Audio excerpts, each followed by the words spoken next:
Hello friends, చూడండి ఇక్కడ ఈరోజు నేను మోదుగ చెట్టు చూపిస్తున్నాను. ఇందులో 2 రకాల పువ్వులు ఉంటాయి. ఎర్ర మోదుగ చెట్టు, తెల్ల మోదుగ చెట్టు. ఇప్పుడు మనం చూసేది ఎర్ర మోదుగ.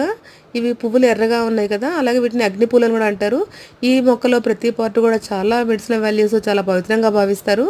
పువ్వుల నుంచి మనం హోలీ కలర్స్ తయారు చేసుకోవచ్చు. నీళ్ళలో నానబెట్టుకొని లేదంటే పొడి చేసి మనం చల్లుకుంటూ ఉంటారు హోలీ పండుగ ముందు. ఈ పువ్వులు హోలీ పండుగ ముందే వస్తాయన్నమాట.